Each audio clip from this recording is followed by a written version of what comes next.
This is the DRF Players Podcast. Hello and welcome to the March 24th edition of the DRF Players Podcast, show 223. I'm your host, Peter Thomas Fornatale, and I'll be joined today by the usual crew, but not in the usual form, and I'll explain what I mean by that in short order. We do have live on the radio here with us today, Mr. Mike Hogan from the DRF offices in New York. How are you, Mike? I'm doing well, Pete. This is a fun, we've got some correspondence. We'll put it that way. Yeah, this was meant to be an extravaganza, our big Dubai show with special guest Marcus Hirsch, who unfortunately is not able to join us due to some technical difficulties from halfway around the world. The good news is that in lieu of Marcus appearing today, we will have him on, hopefully, for a recap show in the near future. And he was able to send us a few thoughts. Isn't that right, Mike? Absolutely. And Pete, I don't know if you've had a chance to read all of the reporting that he's been doing while he's been in Dubai. Amazing stuff. And it's all free on DRF.com. Really, really, really good work by Marcus. Really detailed about a lot of the runners, about all of the races. Absolutely check it out if you're thinking at all about playing Dubai this weekend. Oh, for sure. I mean, all of the DRF correspondents are great. They work for us for a reason, but particularly fun when you get a perspective from a handicapper and reporter like Marcus, information that you're not going to really be able to get anywhere else, a sort of on-the-ground perspective. And just taking a quick look at some of those notes he passed along, there was some really good information about how the weather might affect the way the track is playing and all this stuff for folks who are going to be waking up early. Do you see yourself getting up at 7:30 Eastern time tomorrow, Mike, and getting the coffee going and getting in front of the computer? Yeah, maybe. I mean, I get up around then anyway, and sometimes the family actually sleeps a little later. So it makes sense, and it's always a fun day because it leads into a long day of racing. There's always good races elsewhere throughout the U.S. I'll be honest with you. Tomorrow, I may not be as focused as I normally would be because we're having a 4-year-old birthday party on Sunday. So I'll be doing a lot of prep for that. Oh, awesome. This is the fallout from taking the vacation. When we were on vacation was when the real birthday was, and we didn't want to do it right when we got back, so we delayed it a few weeks, and here we be. That's so fun. Yeah, I told my 4-year-old birthday party story the other day. Hopefully you won't have anything like that going down. But yeah, for me, I'll be down here in the cave and just trying not to wake up the child cheering in Sharp Azteca. That's the plan. That's the plan. Now. It sounds as though you've tipped your hand just a touch.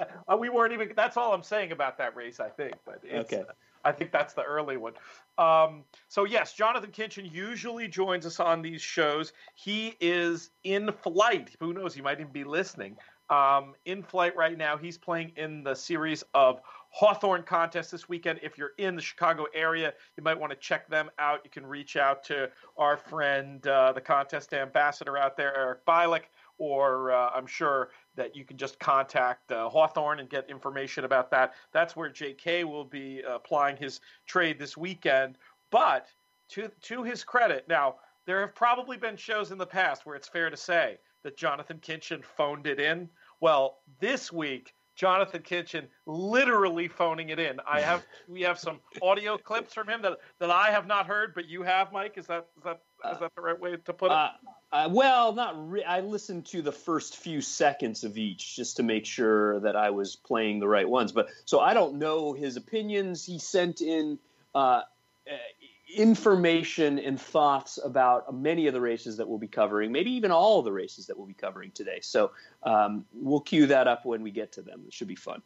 On our normal Friday shows, we usually spend about the first half hour talking about the issues of the day or answering questions. We're actually, surprisingly, we've had so many great questions lately, little light on questions this week. We did get a question about doing a show about jockey tendencies. That is a good idea, but it's not one I think I want to do on the fly. That's one I think I want to try to approach a little bit more methodically, and maybe we'll bring that concept back down the line. If you do have a question for future shows, a couple of different ways you can hit us up. You can send via Twitter. I'm at Looms Boldly. Mike is at DRF Hogan. Or you can send them to us via email if they don't fit in 140 at podcast@drf.com. I also want to make sure I put in a plug for the show we did yesterday. Mike, tell the folks about that. Well, that was a webinar, I guess, as such, but it was really an eye-opening, at least for me, session on using notes in Formulator, and we were joined by our good friend Matt Bernier. He walked through how he uses notes and how he handicaps races or actually does some trip handicapping. He's very methodical about each runner in each race, and he talks about what happened at the gate, what happened at the first turn, the first point of call. Very, very cool way of using the race replays and the charts to fill out your past performances by adding notes. So check it out by all means. If you missed it live, it's on drf.com/YouTube. I know Pete, you and I both tweeted it out. You can find the replay, and it's worth taking a few minutes to watch. Yeah, there should be a few good links. If you're interested in more information, more evergreen information that you can tell from listening to the show, our general approach to handicapping. If it interests you, you can go through that drf.com/YouTube link and check it out. Matt was a particularly great guest, of course, the original host of this program, so always fun to work with him. And I realized, maybe my reference was too dated. I was talking about some people with their trip notes, they just make a few notes in shorthand. Matt's basically writing his own alternative chart from a handicapper's perspective, which is a terrific approach. And I was calling him the Leo Tolstoy of handicapping. Maybe I should have gone with David Foster Wallace, though. Maybe I should have brought it into the 21st century. What do you think? Sure, you could have done that. You could have done Kinchen. You could have done. I would pay to read Kinchen's script. That would be amazing. So would I. All right, but check that out. That's a lot of fun. So, all right, so normally we spend a lot of time talking about other things in the first half of the show. I think today, Mike, because we have so much bonus coverage coming from Dubai, that we should just dive into the races, and then we can shoot the breeze about other things going on if we have time at the end of the show. But between Marcus's missives and I guess what are we calling our guest today? Well, I think he's dubbed himself Confidential Kinchen. So and Confidential Kinchen. We might as well dive in. And with that in mind, and with the confidential concept out there, why don't we bring our old friend, in case anybody out there hasn't heard him, Confidential Charlie, to set up the next portion of the program. Okay, let's start handicapping. Now, if a horse was laid up... He's got more to say today. He's got more to say, but yeah, let's. Charlie, it didn't go so well when we let you talk too long last time. So we'll put a pin in that. I will say this, against the wishes of our listeners, I do want to bring him into handicap. We'll do some sort of special regarding the Derby. Maybe we'll add a whole 15 extra minutes to the show just to accommodate Confidential Charlie's monologues. But he has a particular point system based way of handicapping a race. I think we should do it for the Derby. Do you think? Well, yeah, I think that's a great idea. I think those of you who aren't Charlie fans can scrub past the 5 minutes we spend with him. But I did reach out to him to ask what he thought about, the recent exploits with Classic Empire, who's finally worked.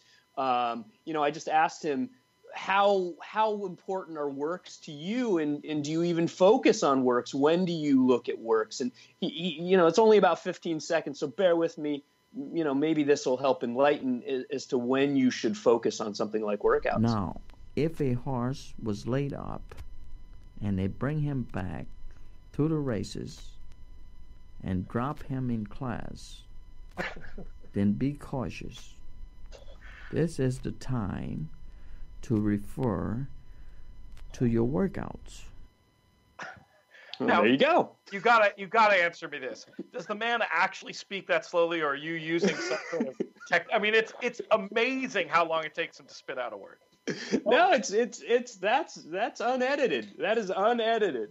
We all work for free on this show, but Charlie working for free. I appreciate that very much. But man, if you could just. We should try playing him at double speed and see if he sounds like a normal human, actually. You can do that.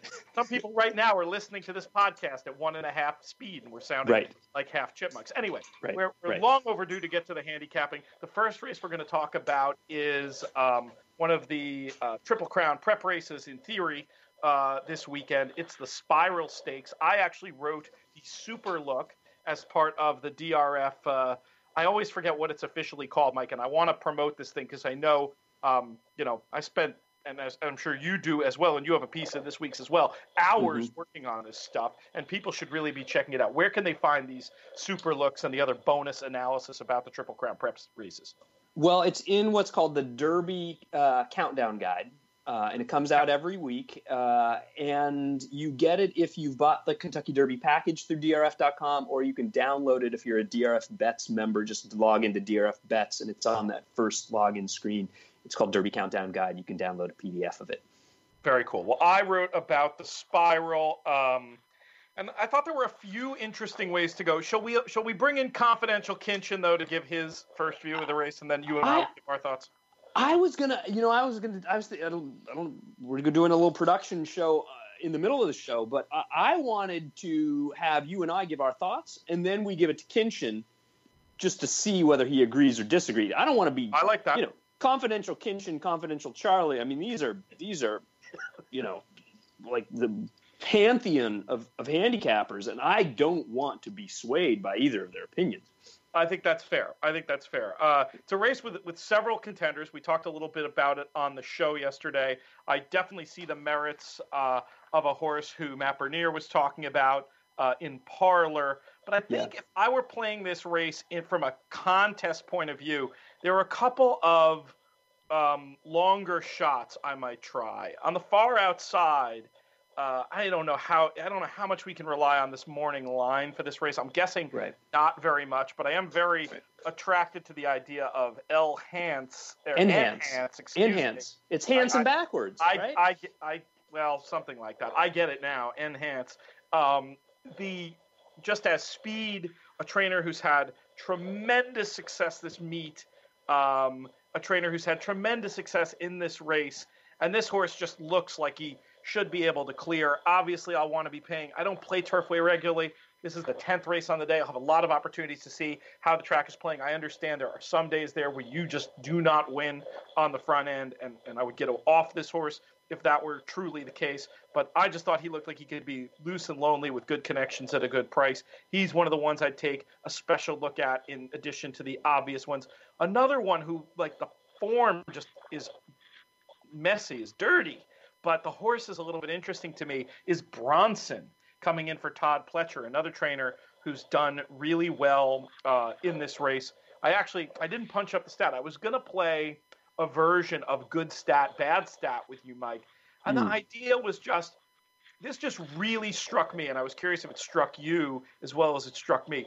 And basically the stat is how close Pletcher's numbers are on synthetic to those that he has overall, what we call his baseline in trainer stat terms. Sure. Is that striking to you? I hadn't looked at that, but it's interesting to think about. 23% win rate, 49% in the money, 187 ROI all around. So it's not as though, and this is not something he does very often, it's primarily in the sample. It's tracks that no longer have synthetic, like Keeneland, going way back to when Violence won the Cash Call Futurity back at the old Hollywood Park. So it's not necessarily, although he did win the Battaglia with Royal Sun, it's not necessarily sending to Turfway or to Woodbine. So that's the tough part about it, is I wonder if it's a stat that still will carry forward. That's a good point about the different tracks, but I was just in my mind I think of him so little as a synth guy that those numbers really struck me that maybe there's something, some ability he has to identify the right horses who'll run over this stuff, and that led me to just start telling myself a little story about Bronson, especially when you look at the all the works and how he's, I think, been pointing for this race since the beginning of February. And to me, you give a trainer with Pletcher's skill that kind of a target, a race where there's interesting contenders but no world beaters, and what almost has to be a price because the form is so dirty. That's a horse I'm going to be thinking about including in everything, and tying up with the obvious horses. I'm going to end up mentioning every horse in the field here: Convict Pike and Parlor, and Kitten's Cat, who looks to me like one I'll use defensively. Interesting situation there where you have a true double fig. The two last buyer figures higher than anyone in this field has run. That often leads to undue attention at the betting windows. We'll have to see how they play it. What were your thoughts on the spiral, Mike? Well, it's interesting. I mean, you mentioned Bronson, and I mean, we haven't even mentioned just what kind of year Todd Pletcher's been having so far with his 3-year-olds. I mean, it just seems like he's winning everything. Anything he sends out there, even if they don't fit on paper, you have to look twice at them. And the fact that he's sending one to all 3 of the Derby preps, is sending one over to Dubai. We'll talk about that when we get there. I wouldn't be shocked if he is a player in all 3. I wouldn't be shocked if he wins all 3. This is Pletcher. He does really well, especially in these preps. And there was actually an article, I don't know if you read it, but Privman talked to him, and he said something along the lines of, look, I target some of these races too because these are stallion makers as well. Yeah, everybody wants to win the Derby, but you can get a Grade 1 win. You can get a lot of money winning these preps. So don't underestimate him, even with a horse that seems, mid-60s buyers. I know they've been high on Bronson for a long time. He sold well. And we haven't even mentioned his dam, who was one of my favorite horses, Cambio Corsa. She owned the Santa Anita downhill turf course. Right. She, of course, was a full sister to California Flag. So it's a family that's near and dear to my heart. And so I hope he does well, partly because of that, but I also hope he ends up running down the hill at least once. He's interesting to me, and you mentioned price. I wonder what kind of price we're going to get. It's Pletcher. Maybe they bet that. Maybe he's ignored a little because of the buyers. This is a tough race. The buyers are 20 off what it's going to be. They are. That usually means, what was the morning line number in the end on Bronson? Again, I think it was 10. It's a bit of a wonky morning line, but that feels about right to me. The 8, 10, anything north of maybe 6, and again, this is sort of a race where I'm looking to find my couple of long shots and pair them up in the verticals with those logical horses. And, if either Enhance or Bronson runs second to something logical, I should be able to get paid. I'm hoping. And then I'll change that up on the fly, depending on if the board is just something crazy and different than I was expecting. But it should be fun. So is Bronson your pick in the race, or did you want to go somewhere else? No, I just wanted to talk about him for a little bit. Actually, my pick in the race was Enhance. And for some of the reasons that you mentioned, I don't know if he's necessarily going to be on the lead. Maybe he can be. You think so?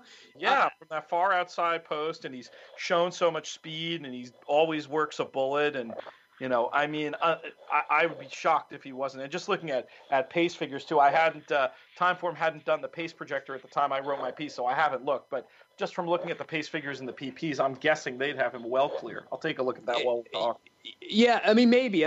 I just fear a similar trip to what he got in the Battaglia, where he broke with the leaders and he was forced 4 wide on the first turn. He lost some ground and dropped back to 3rd, 4th. He made a huge middle move into a pace that collapsed, grabbed the lead, wouldn't change leads until late, and was, of course, passed by It's Your Nickel. But he held on quite well for second. He was clear of the 3rd place finisher. It's the kind of race that's better than it looks on paper. And even though his buyer figure declined 9 points, I think the trouble in just the way he ran based on the pace dynamics, it was at least a low 80s effort. Yeah, you can forgive that final figure because of what they ran early. Right. On Craig's figures, if you go into the time form PPs, you'll see the 128 and 117 he ran early in that race, coded in red. To me, it's sort of a classic move into hot pace that we talked about on the show yesterday with Matt, and it's a very live horse. I think there's no doubt about it. What does Confidential Kinchen have to say? Oh, let's see. All right, here, let's go. The horse that crosses the finish line first in the spiral is the winner. That was a Confidential Charlie impression. We get it, Charlie. I like Soglio, Soglio. I got a trip note on that horse 2 back, where it was a bad ride last time. I think he's a talented horse. I think Graham Motion knows how to win this race. See Animal Kingdom. So it's the 2 Soglio for me. Soglio. I don't know. Something. Just because he's not on the show doesn't mean he can't butcher the English language, folks. That's Confidential Kinchen for you. Talking about Solio, who is an interesting. There's a case to be made here.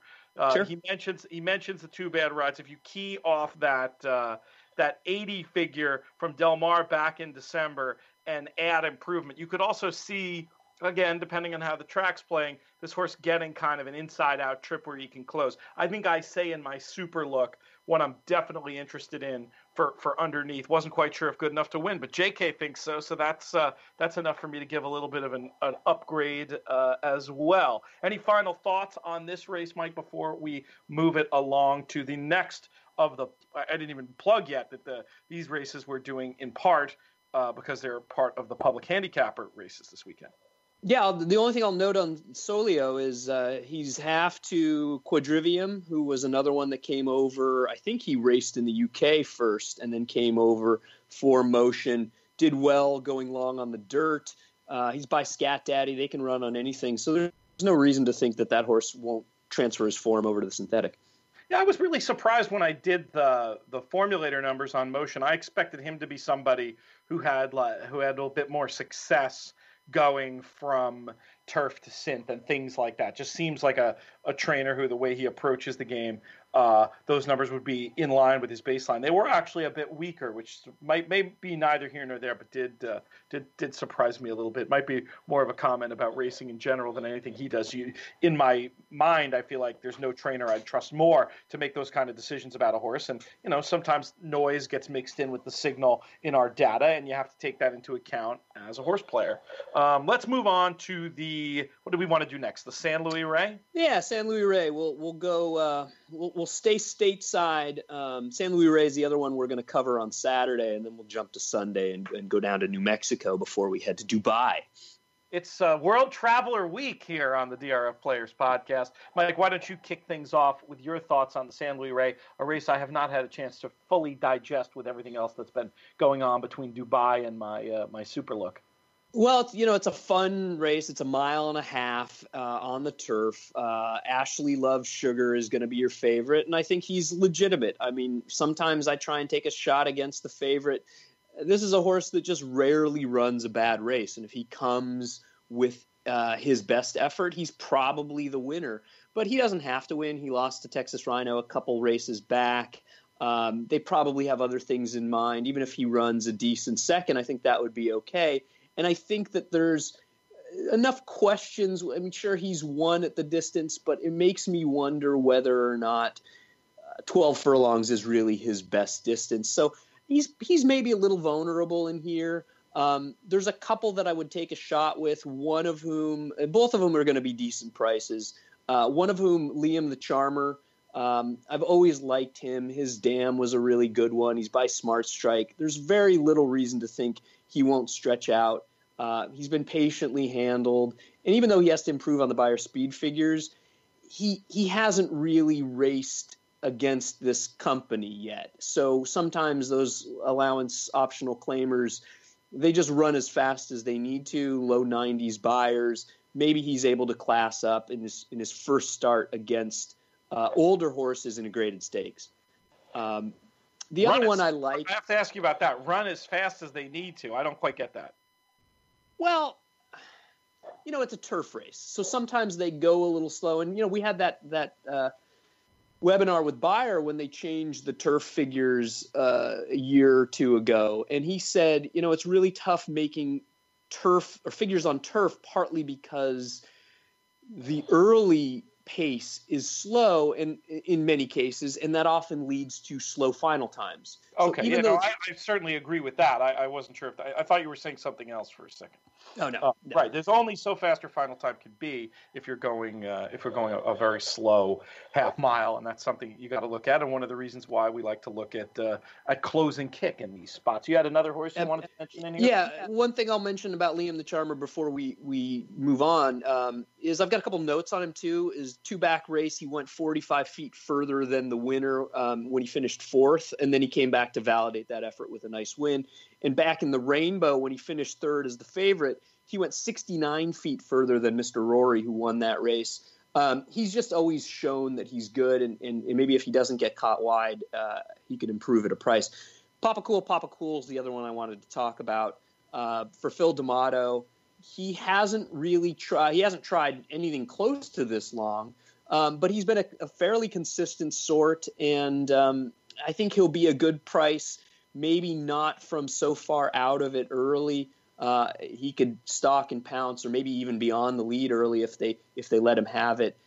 He's just one that I think at 10-1 or anything close to that morning line, I wouldn't be surprised if he runs a nice race.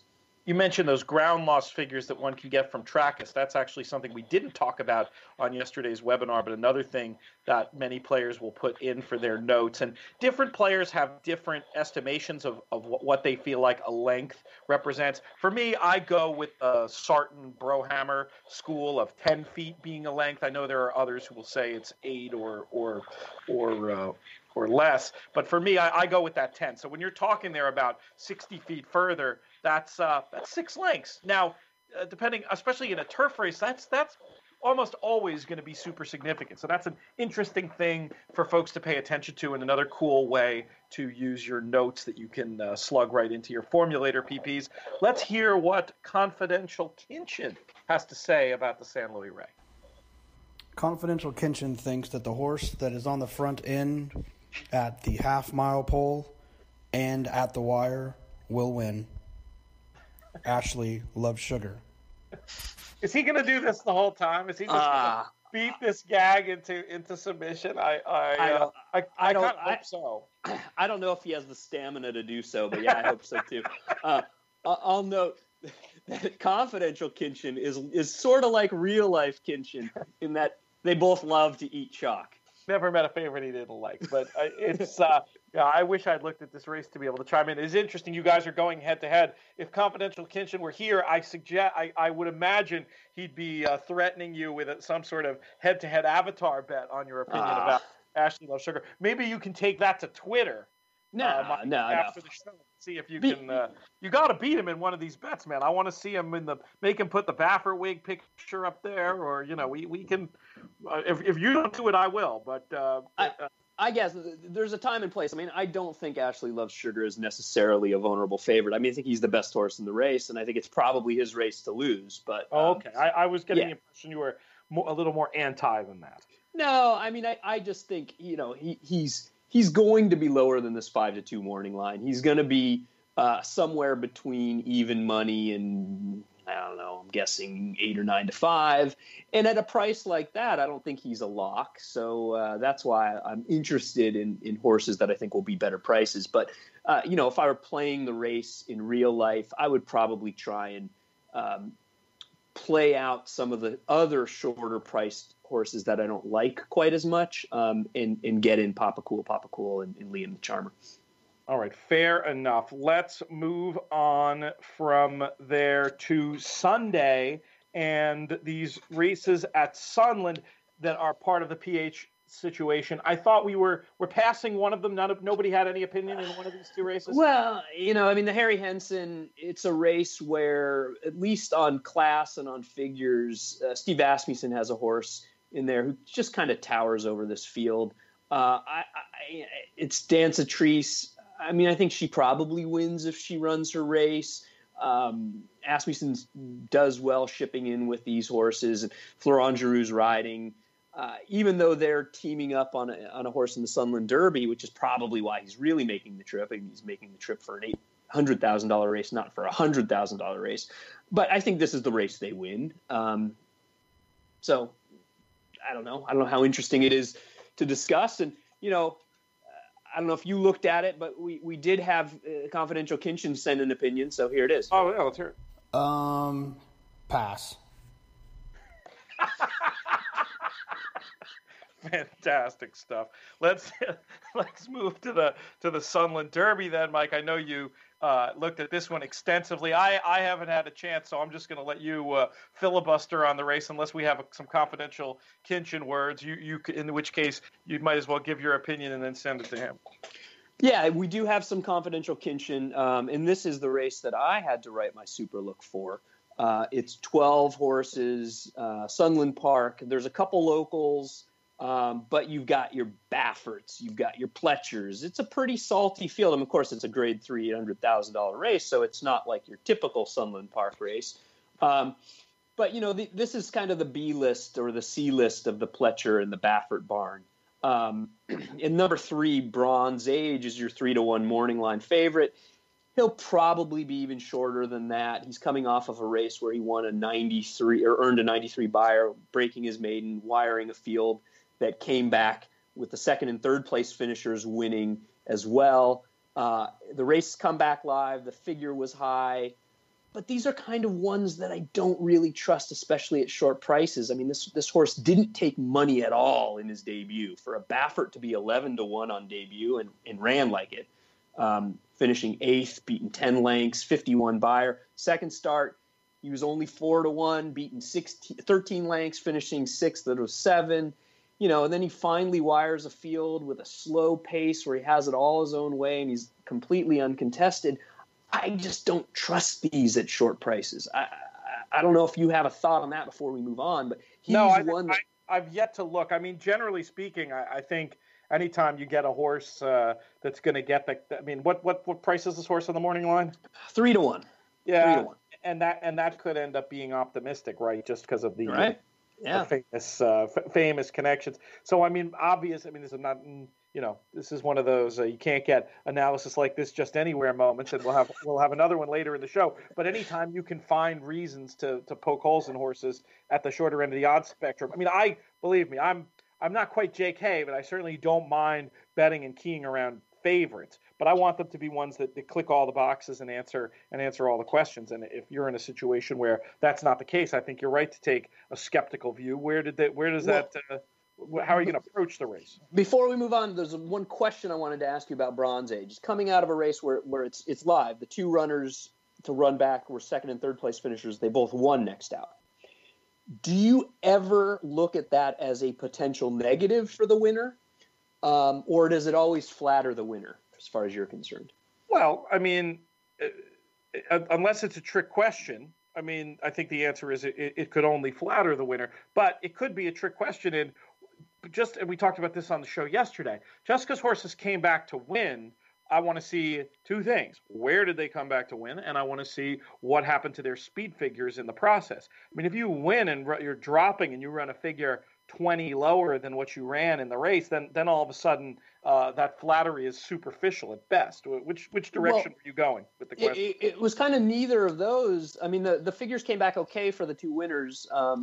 West Coast declined from a 91 to an 82, but he beat two horses in the race. And then Glacier, who finished third, got a 79, which is exactly the same that he got in losing to Bronze Age. More what I'm getting at is, when you have a horse like Bronze Age who wires the field easily on a slow lead, you sometimes have horses back in the pack who are pace compromised, if you see what I'm saying. So because he wired a field easily where he was uncontested, that is sometimes a reason to upgrade others who weren't able to get as such a favorable pace scenario. Yeah, certainly. I mean, form is form. Form is the form of a race, right? So if there's somebody else coming from the same race who was further back and compromised, they're getting flattered just as much. You know, you wouldn't it's not so much that I'd say it's a negative for the horse that took advantage of dynamics so much as it is that much more of a positive for horses who are compromised in the live race, if that makes any sense. Yeah, it does. It's just one where, I mean, the horse that ran second, West Coast, I mean, he faced 2 and he won easily, but he was the one next out to get the easy lead on a slow pace. So, I see what you're saying. You see what I'm saying? Like, okay, we put this one aside. Now you get, now you benefit from it. So I don't know. It flatters him on the surface, but I'm still a little skeptical about it. So where I'm going, we talked about Pletcher in the spiral. I like Pletcher here. Number 2, hedge fund, debuted as the favorite, didn't run at all in his debut at Gulfstream back in December. Even money, didn't look comfortable, beaten easily 10 lengths. Then he comes back and they stretch him out along 2 turns. He's the widest of 9. He gets caught wide on the first turn, which is not where you want to be at Gulfstream in those 2-turn dirt races. It didn't matter. He dueled. He put away his pace setter. He kicked away easily. This is one I think they've thought highly of from the beginning, and the pedigree is just all Pletcher. He's by Super Saver. He's half to Stanford. Windstar homebred who China Horse Club bought into at some point. I got to think that they've got some good things in mind for him, and I wouldn't be surprised if he runs a big race here. All right, let's throw it to Confidential Kinchen, and then we're going to turn to the next part of the show. My favorite part about the Sunland Derby is those graphics on the bottom of the screen. I hope they're not a sponsor or something with the DRF, because I do want to make fun of their graphics for a second. Looks like there's like a splatter of paint, like it's 1984. I feel like I'm making a wager in 84. Sorry. Anyways, I like the 10 Ballandine. I've always thought that horse was actually pretty good. Felt like he needed the race last time. If you look at the race when he ran against McCracken, watch that back. It was a good race, and McCracken's a good horse. And so with a little bit of value here, I think a lot of people are going to bet on the Asmussens and the Lucas and the O'Neill and the Baffert and the Pletcher. The little old Hartman's going to slip through the cracks at a big price, and hopefully you can get paid there. Sounds like you thought that one through. I like it. I like it. Yeah, and he didn't land on the chalk. All right. We got 5 more races to talk about, Mike, in just over 20 minutes, so we'll keep that in mind. I don't think we'll spend nearly as long on these. We might even still have time at the end of the show. But let's switch to Dubai preview mode. Now, we have some correspondence from Marcus, as I mentioned. We didn't discuss pre-show how we were going to use it, but let me just ask you this. Is there some advice he passed along that's general for the whole card that maybe we should talk about first before we dive into race 4, the UAE Derby? Yeah, he did say that the turf could be good to soft if, as the forecast, more rains come. So watch the rains. You might get a little bit of give in the ground. He didn't say what that meant or if it favored some horses over others, but obviously use your judgment, and I would think it's going to favor more of the Europeans who probably are there and aren't looking to race on desert conditions.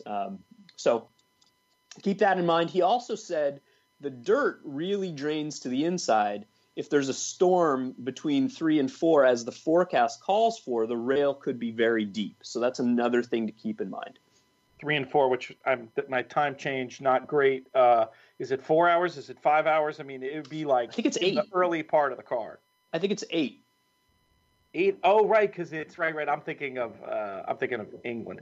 Okay, it's so 8 hours. That's like right at the beginning of the card, so you would see it and be able to factor that into your handicapping. Yes, right, especially for the World Cup, because the World Cup will be going at 8:45 p.m. their time. 45 hours. Gotcha. Okay. The first race we're talking about, there is good stuff as early as 7:45 Eastern. But the first race we're going to talk about is the UAE. Is it Derby or Derby? I always want to say Derby with UAE, but then you said Derby the other day. I don't. I'm going to Derby. I'm going to go with it. And I don't know. I'm an American. Even if I'm talking about Epsom, I rarely ever say Derby. You can't say. No, I know, but I guess I'm just the ugly like American. Kentucky Derby. Like that one. Those two. It's very clear right and wrong. Hey, this one, I somewhere in the. Look, I'm from Los Angeles, so, I mean, I've never said Los Angeles. Right, but it's a question of what's said, Well, true. It just that would be, to me, it would be like, Houston Street when you're not talking about relief pitchers. Anyway, 9:25 Eastern. It's the UAE Derby. Interesting race. Return to the races of Epic Harris, who we've talked about extensively on this show in the past. Few other interesting runners here. I was looking at the current betting. Thunder Snow looked a strong favorite, a Group 1 winner at 2, who romped in the prep. Looks like there's some 9-4 available on Thunder Snow right now. Lancaster Bomber, last seen in the Breeders' Cup Turf Juvenile, who was second at 8-1. He's by Warfront. Warfronts are very highly rated on turf and dirt. Certainly noticed the last couple of seasons that some of the Aidan O'Brien Warfronts haven't trained on as well at 3 after making a splash at 2. That gives me a little bit of skepticism about him. Hey, I picked Pletcher in one race. You picked Pletcher in another race. I think I might go back to Pletcher here with Master Plan if I'm forced to give a pick. Earned a pretty nice figure in the that OBS stake over that Convict Pike, who I talked about a little bit when we talked about the Spiral. Lots of 6-1 around. Just another horse. You see the 5 works. I can imagine some projected improvement based on Pletcher clearly pointing here and having that target again. Could fall, maybe. I mean, it's so hard to know what's going to happen with the international betting, but I see actually a world in which this horse falls through the cracks, especially in betting in the UK and Ireland. I know we have some people listening in from over there. Master Plan's a horse I would definitely take a look at. Now, Mike, I think you said you didn't really get a chance to fully look at this. I don't think Confidential Kinchen did either, but I know you've had special interest in Epic Harris all along. So why don't you just take me through your general thought process of watching this race, if not betting it? Yeah, I mean, and I think one of the things that I do, at least when it comes to handicapping and betting Dubai in general, is we're betting in American pools. Unless you're doing, like you said, Pete, where you're betting within the UK pools. If you're betting through your ADW, it's a closed U.S. pool.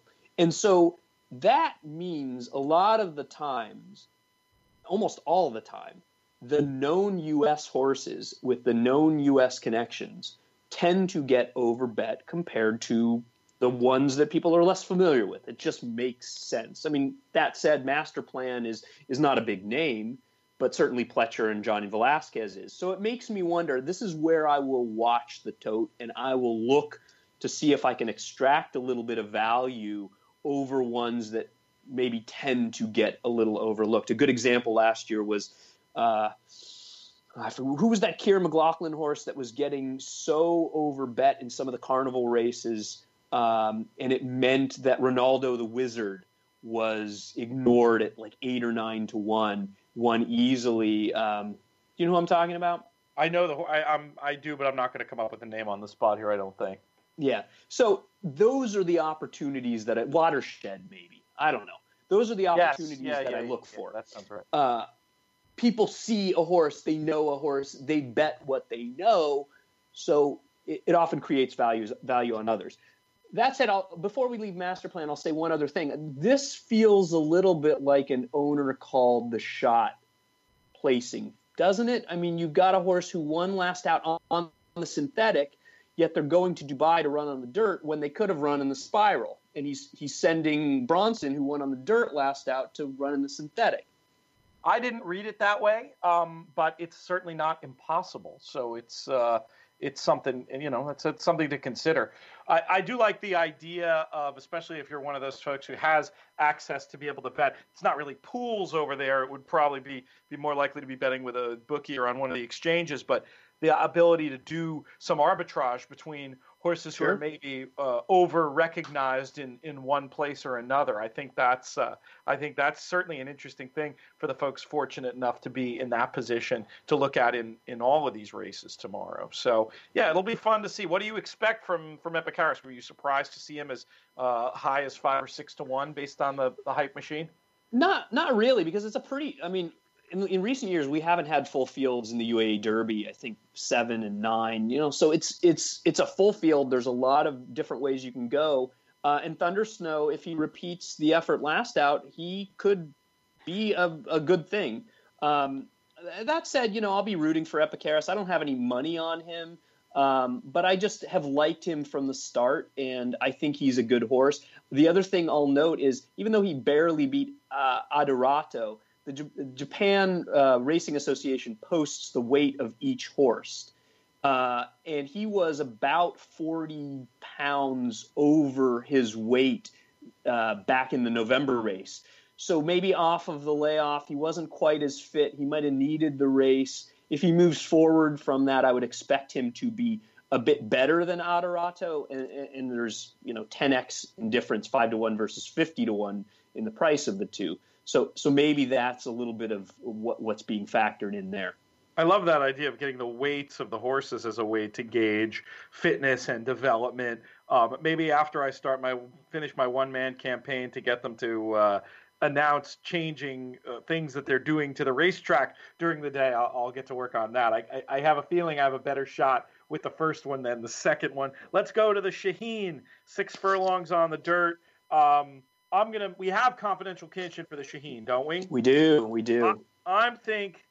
I wonder. I have it down to 2 horses he's going to pick between. The one that I was taking a look at, though, was St. Joe Bay. I was just looking at the combination of that early speed and his final time figs. I haven't done any work about Miller shipping to Dubai. This might be the first one. Maybe that's a little bit of a question mark, but that's where I was going to land. Curious to hear what JK has to say. All right, let's do it. The Golden Shaheen, I really like Stall Walking Dude to come from out of it. Feels like this thing's going to cook up in front of him.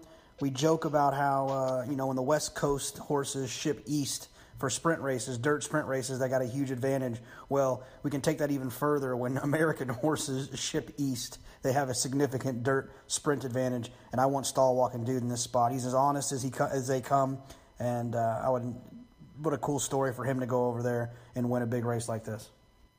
One strategy I like sometimes in multi-race wagers is to try to get the best speed and the best closer. And I think between my pick and JK's pick, you might have it there. So that's I don't know if there's any multis that are connected to that race, but as a potential 2 horses to try to use, I think you could do worse than those 2. I don't think this was one you had a chance to look at, right, Mike? Well, no. I will say, I've looked briefly. I haven't done the full work. I haven't watched all the Maidan replays from the carnival and whatnot. I will say that what I said earlier about a lot of the American horses getting overbet, yeah, that kind of plays, but I think Jonathan's right, where American sprinters, dirt sprinters in particularly, tend to have an advantage over the crew that they're going to be facing in the Golden Shaheen. That said, I Ronaldo the Wizard is just a horse that I've liked for a long time. He's 11 now. Any horse that can win 11 out of 27 races in their life is okay by me. And maybe if he gets overlooked in the U.S. pools, I could see not just rooting for him, but putting a few bucks on him and hoping that the 11-year-old man can get through. All right, got a couple races left here, 3 to be exact, in just over 10 minutes. Let's talk about the Dubai Turf. My eye went straight to has Marcus had any thoughts on these races that we've talked about yet, or have we not gotten there yet? Well, that's actually a good point. He mentioned in the just in general, this is his general thought for the whole card, one of which applies to, of course, the Golden Shaheen. No biscuits. Okay. So mind your biscuits, the 5-2 morning line favorite. He's not on, and no Pletchers is his other. On the whole card. Whole card. He doesn't like my master plan. I wonder, he's a good judge of horseflesh. Maybe he saw something over there. That's interesting. That gives me a little bit of pause. All right, back to the Dubai Turf. For me, the horse I was interested in was a fairly obvious one, Zarek, who was overshadowed by Almanzor last year, but has strong form and speed figures, and also showed a really nice finishing kick, totally outclassing the field in the prep. The water gets deeper here, but this just looks like a serious, classy horse. And if there's some 3-1 around over there or thereabouts, even a little lower than that, I think I could see myself getting interested. Did Marcus have anything on this race? Marcus had one word on this race, and it was Zarek. Well, there you go. So take that for what you will. Although I did see him putting out through either Twitter or DRF Live or one of his reports that he said that Mutakayev was looking good in the morning. So interesting. Maybe an exacta there or something. Definitely, I'm sure Marcus will be posting more and more as we get close to the races. You can follow him at DRF Hirsch, right? Isn't that his handle? Correct. Very straightforward. And as Mike pointed out, all the excellent stuff he's putting up, you can just check out right from DRF.com. Really appreciate him putting in all this extra work. Race 8, the Dubai Shima Classic. Let's start with Marcus this time, and then I'll bounce my thoughts off his. So this is how he is. Seventh Heaven. He says not totally sold on her, but suspicious of postponed. Well, I mean, we're very similar once again. I mean, Seventh Heaven, if you'll recall, had that no chance trip in the filly and mare that we talked about at great length, and was really a terrific price in the betting when I was looking there, around at 6 or 7 to 1. One of my good buddies and a listener to the show, and also one of the top 10 pro punters in the UK today, Rob Dove, chimed in that he postponed, had a bit of a trip last time, but he really didn't like the way he played up in the stalls, which I'm guessing he means he feels like that's a potential sign of declining form when a horse who's always been a good actor in the gate starts to resent it. A couple other really big names in the race, Highland Reel and Jack Hobbs. Jack Hobbs strikes me as one of these horses who people always love and get excited about and tends to underperform in the biggest spots. Maybe I'm just prejudiced because some of the races I happened to be there in person for Jack Hobbs fit that bill when I was over there. But Highland Reel, I mean, I think you have to take extremely seriously. So maybe there's an interesting little play to be made against postpone there. And at the prices, I think a win bet on Seventh Heaven could be in order. Well, we do have we have an opinion from Confidential Kinchen, so maybe let's hear it. Yeah. Highland Reel, wire to wire. If you look, it's pretty interesting actually on time form because it does the math for you on days in between races. It's pretty cool. If you look at Postponed is coming into this race off of a 21-day layoff, exactly like he was last year. Highland Reel coming in off a 104-day layoff, exactly like he was last year. But I think they learned something about Highland Reel in the Breeders' Cup turf, that if you just open up with this horse, he's such a classy galloper that these other ones can't get with him. So I would assume they're going to do the same thing. Last year, if you watch this race, Highland Reel allowed them to kind of get into the race a little bit more, and he couldn't quicken with them. I think he'll go gangbusters from the start here, and I look for him to take this thing pretty easily.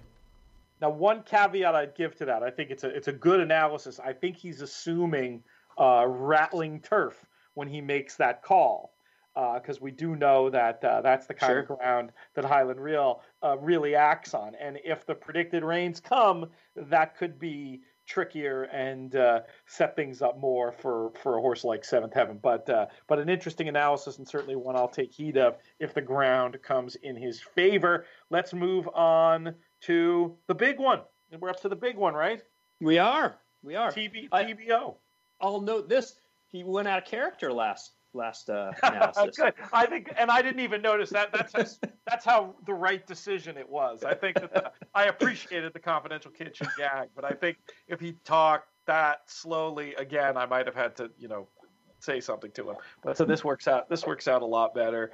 I was joking before about you can't get analysis like this just anywhere. I mean, I just don't see how Arrogant isn't nailed on. The 2 to 5, very close to 2 to 5 available in the UK right now. I might just take that and be done with it, to be honest with you. But it is also a little bit interesting to think of this race in terms of maybe trying to just nail him on top of the try and see if you can figure out what comes in underneath.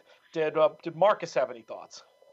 Marcus did have a thought. He said one-way Baffert exacta. There you go. So he sees it as Arrogant over Opportunity, which certainly makes a lot of sense. But, I mean, there's other live runners in the field. I assume, Mike, you had a chance to take a look at this one. I have, and I'll give you a little inside baseball before we talk about the race. There was a delay in getting the PPs out, which it probably was delayed 6 or 7 hours, which is a bit abnormal. And the reason for the delay is they made Arrogate 1-3 on the morning line, and our internal system is not able to handle a 1-3 morning line. They can't just change it and just to hope for the best, 7 cents difference and go 2-5. Call it a day. Yeah, I don't know, but for whatever reason, yes, when they made the line, they insisted on 1-3, which messes there it is. things up. I see it right there in my formulator. 1-3 Arrogate. I like that. Did you get a lot of angry tweets? I know people have somehow decided, Mike, that you are the customer service person for DRF, and they could just abuse you freely on Twitter. Did you get some of that? Nothing too angry, just more questions. When are they going to be up? When are they going to be up?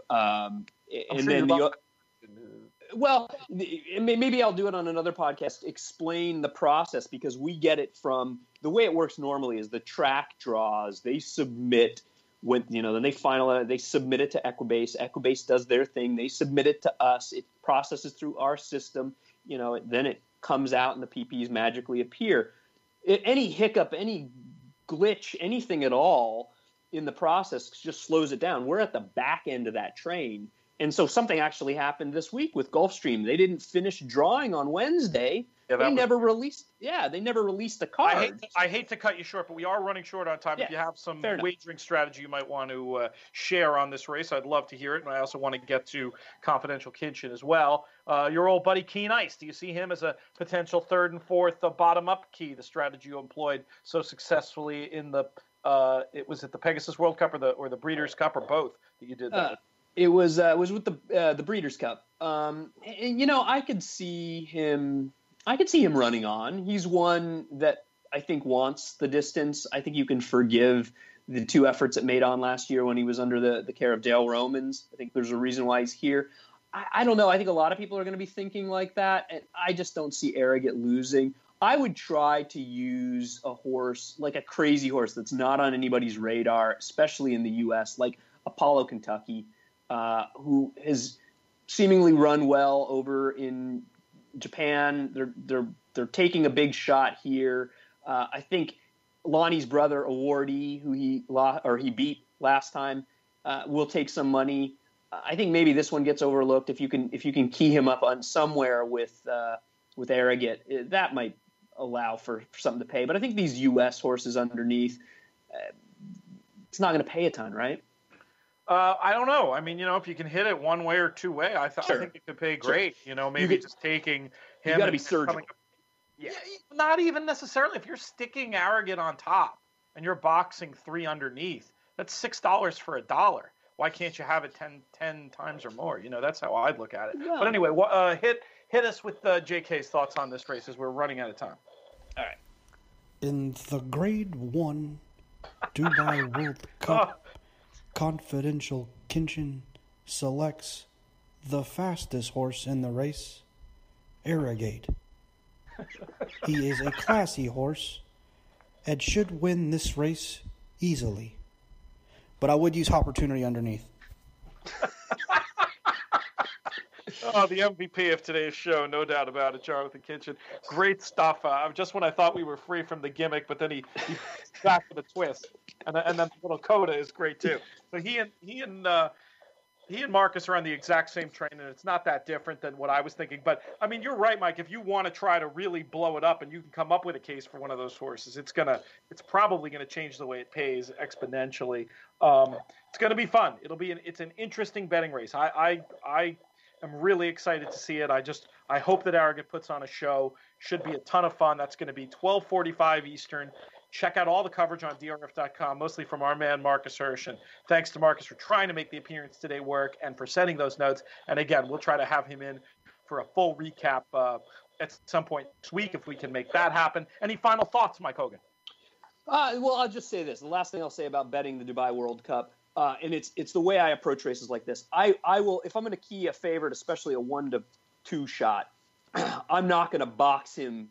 I'm not going to key underneath the second, third, and fourth choices. It's just not how I create value. I know some people think differently, but that's why I'm looking either to go very surgical or to bring in a price like Apollo Kentucky. Yeah, I mean, different strokes for different folks. I'm certainly cool with that. All right, that's it. That's all the time we have. I want to thank Marcus Hirsch. I want to thank Confidential Kinchen. I want to thank Confidential Charlie. And I want to thank all of you for listening.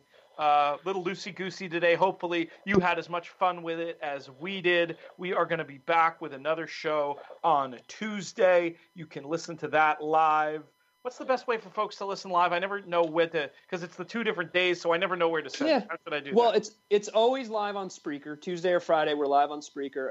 I tweet it out usually from Formulator, but you can follow DRF Formulator on Spreaker, which will get you an email every time we go live. That's a good idea. To do it. That's a good idea.